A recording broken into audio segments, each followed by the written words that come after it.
The question I put on my video title is why most people don't succeed.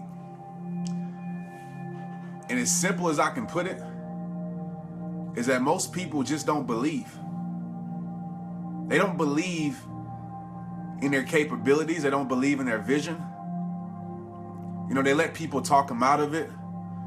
They let fear, they let failure, they let lack of support. All those things don't matter if you truly believe. Because when you truly believe, it doesn't matter the odds. It doesn't matter the failure. It doesn't matter the process. Because you know at some point your breakthrough is going to happen. I had a vision that I stayed loyal to, that I stayed committed to, that I decided to be consistent with.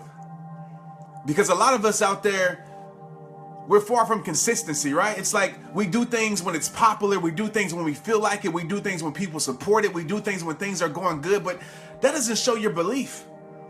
Anybody can believe when the sun is out. Anybody can believe when everything is going right, but who are you? How much do you believe when things seem like it's not gonna happen? See, that's when your faith kicks in. I realized that as long as I stay focused on my vision and not the distractions and not the haters and all those things, I would get to a place where I believe that I should be, that God wanted me to go. You know, you have to face your reality in life, but your reality doesn't have to stay your reality. I always say my reality is my faith, not my circumstances. I'm not going to run from my circumstances. I'm going to face it and deal with it. But I know my faith shows me that there's a lot more for my life. And so, man, just sitting here, and I just wanted to get on here and inspire somebody, because I know somebody's out there waiting, right? They're waiting for the right opportunity, waiting for the right moment, or they're struggling right now because things in their business or their vision, whatever it may be, might not be going right. You seem like you're at a standstill, and you know these people aren't supporting you. You have the greatest ideas, but they don't seem like they're coming to life. I want to tell you to stay in there, to keep pushing, to keep grinding, to keep being consistent, to keep being committed, to keep being disciplined, to keep having faith, and most of all, after faith, is to have heart. It's to keep on pushing even when the impossible seems like you will never beat it. Even when the seasons seem like they're never going to change.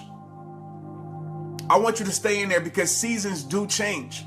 Whatever vision you have, whatever dream you have, whatever goal you have, like, stick to it. Like I said, the reason why most people don't succeed is because they don't truly believe.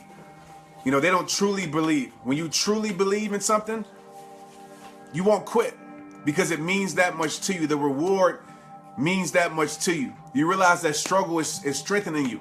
Struggle is making you better. You fail, oh what? You know how many times I messed up just with rehab time, whether it be speaking, whether it's merchandise, whether it's this or that. You know, a lot of you have seen it. But I realize that it takes mess ups to get it right. It takes mess ups to make it better. You know, so many of us, we're so afraid to look embarrassed, and so we don't do anything with our life.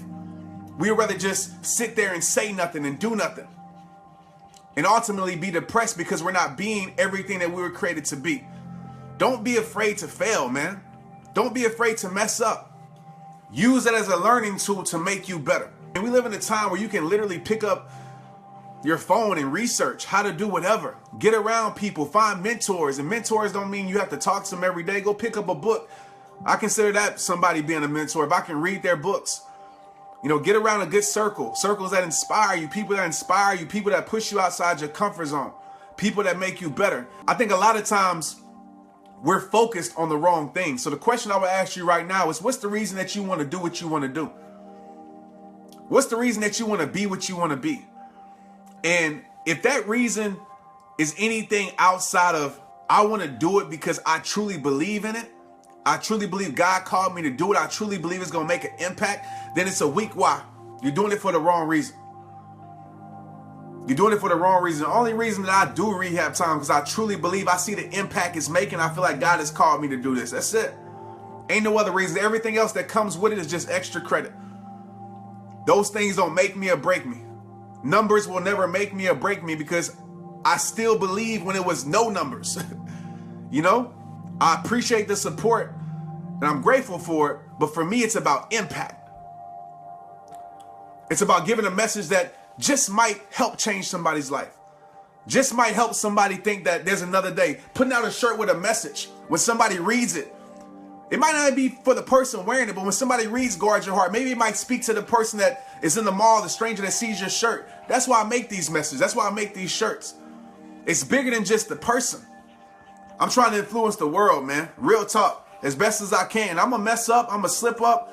I'm not going to do everything right. I might not say everything right. Everybody might not agree with me with certain things that I do. But I'll tell you like this. I'm not here for other people's agreements. I'm not here to please people. You know, I'm here to be coachable and teachable. But you got to come to me with solutions. You know, so many times we fall victim to people's opinions. So many times. We fall victim to people's ideas that they have for our own life. And some of them, you know, might mean well. But a lot of people want to talk you out of your greatness. A lot of people want to keep you from everything they see that you can become. They see your potential. When you're feeling at your lowest, what do you change? What do I change in my mindset?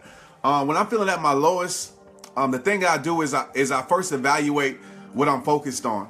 And I truly believe a lot of it is mindset. A majority of it is mindset. But if you ever evaluate when you're at your lowest or depressed, you're usually focused on things that make you feel that way. Maybe and rightfully so, you know, maybe you've been hurt, you lost something, you know, we're human. So the first thing I do is I realize what I'm focusing on. The second thing I do is I immediately change my focus on something I can appreciate. I don't care how bad your situation is, even if it's just being able to live every single day, you can find something you can appreciate in your life, whether it's your loved ones, whether it's just having breath in your body, being able to wake up, whether it's your job, you know, walking outside, just whether it's a house that you live in. I find something I can appreciate. And when I go to appreciation, it immediately gets me out of that bad state, gets me out of that bad vibe.